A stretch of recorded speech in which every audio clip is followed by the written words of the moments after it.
This is a 2020 Hyundai Venue, and today we're going to review it.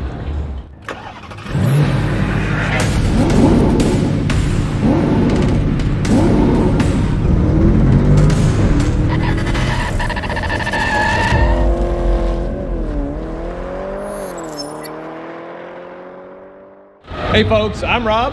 And I'm Nathan. And we are Two Guys in a Ride. Say, today, Nate, what are we doing? Hey, today we are at the Minneapolis Convention Center at the Minneapolis Auto Show. That's right, we're going to review some cars for you. And if you want to keep up to date with all the new cars, trucks, and SUVs, and want to know how to use all the technology that's built inside, plus you like cool collector car stories, take a moment to hit that subscribe button down below and hit that bell notification up above so you never miss a video. That's right. So what do you say, Nate? Let's go look for a ride. Oh yes.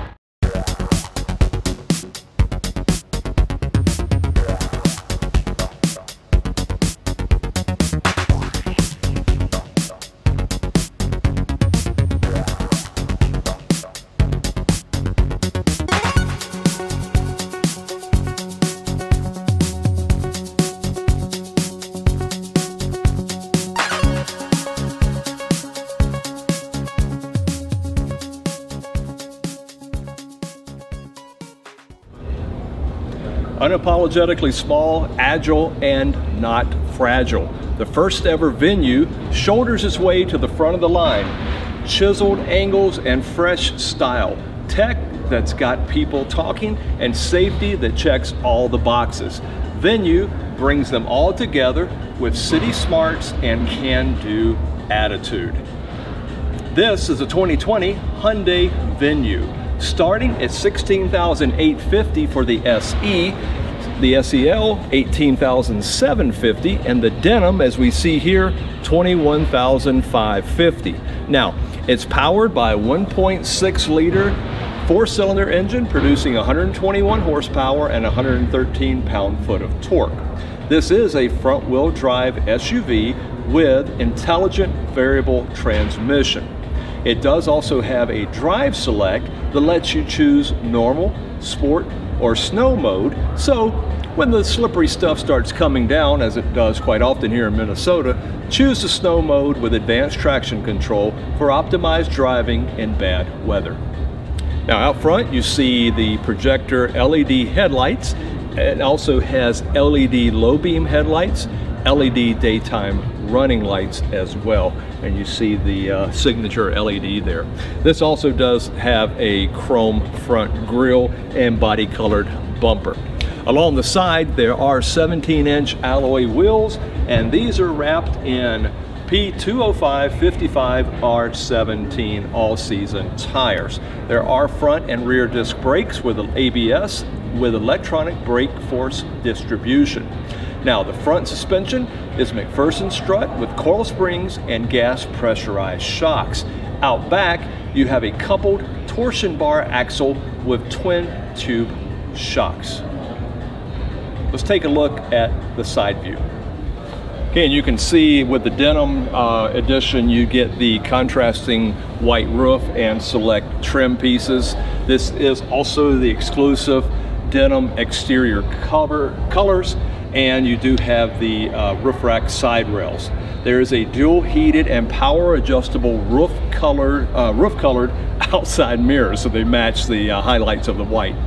Let's take a look out back. Okay, out back you do see there are LED tail lights. You have the roof colored spoiler. It is a fixed rear window with a wiper, and it is heated, and you do have the contrasting white and on the bumper and also on the Venue name tag as well. Let's take a look inside. Okay, cargo volume with the rear seats up, as you see it here, is 18.7 cubic feet, but you fold those seats down and you can get up to 31.9 cubic feet. Dimensions on this vehicle: the front track is 60.4 inches, the rear track 60.9 inches. The overall width is 69.7 inches, and it rides on a wheelbase of 109.2 inches. Its overall length is 159.1, its height is 61.6 inches, and it has a ground clearance of 6.69 inches. It has a turning circle of 16.6 feet, and it has a curb weight of 2,738 pounds. Fuel mileage ratings, 30 city, 34 highway, and 32 combined. Now, it is covered by a 5-year, 60,000-mile new vehicle warranty, and there is a 10-year, 100,000-mile powertrain warranty. You also get roadside assistance for 5 years, unlimited miles. All right, now let's take a look inside, but before we do, give us a like and click on that subscribe button down below. So what do you say, Nate? Over to you. So on the inside of the 2020 Hyundai Venue, you've got sort of this nice bluish trim along with the white it's kind of like an off-white contrast. This is harder plastic right here, all the way throughout. You do have auto up and down on the driver's window, and then standard power windows elsewhere. Your lock unlock buttons, and then of course your right, left, and mirror controls, along with your, of course, a nice satin chrome finished door handle, and then one of your speakers up here, and another speaker down here, along with some storage. There is a sort of a bottle holder right built in right here, kind of comes out at an angle. The driver's seat is manually powered.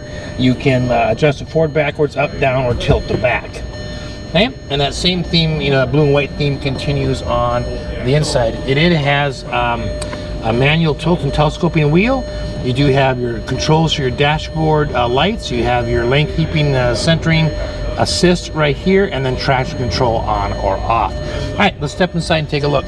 Okay, so on the inside here on the steering wheel, you've got your mode button here for this. All is your infotainment stuff. You got your volume, you got your scrolling, like changing stations, phone on, phone off. Okay, and then you got your voice command button right here. Now moving on over here, you've got these buttons here, and here will all have to do with your driver's information center, which I can't turn on again because even though we've got some power, it won't show up. But you do have your cruise control here, and resume, set, and cancel right there. Hey, in addition to that, you've got, of course, your windshield wipers here. You've got your speed control right there, and your turn signals, and it does have auto lights on it. Okay, moving on over to the infotainment screen here, you have got, it is touch, okay?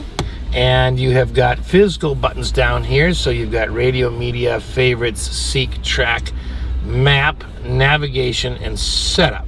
So, and then of course you have a physical scroll button and an enter button, so you can see the radio stations changing when I do that, and I can click there to set it. You have a volume and a push for power button. Okay, so let's take a look at the map button here. Map button right up here is going to show me, of course, the map. Navigation button is going to take me to a different screen that shows me like addresses, previous destinations, online search, POI categories, address book, emergency, restaurants, gas stations. So the nav button isn't actually the map itself, and that's why they give you a second button that's actually the map. You have your temperature settings on either side, along with your mode buttons, and then of course all your digital display for the climate will show up in here. And then you have your front defroster and your rear defroster here. You have two USB outlets up here. One of these will connect in for Android Auto and Apple CarPlay, and then you have a 180 watt 12-volt outlet down here. And then you have a nice storage area down here. It's a hard plastic, it's not a soft. And then coming up here, we kind of see something we're starting to see a trend of, and that's having extra storage area in the dash besides the glove compartment. So that's nice to see there. Okay, again, everything is hard. Everything's hard plastic in here. Okay, your glove compartment is very large. Okay, ample space to store up there. So up here on the mirror this is just a standard day-night mirror. Right, nothing digital.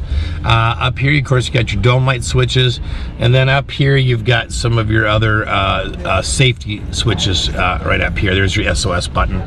So the visors do have built-in lit mirrors here. You do have to physically turn the button on, because every time you close the mirror, it hits the button and shuts the light off.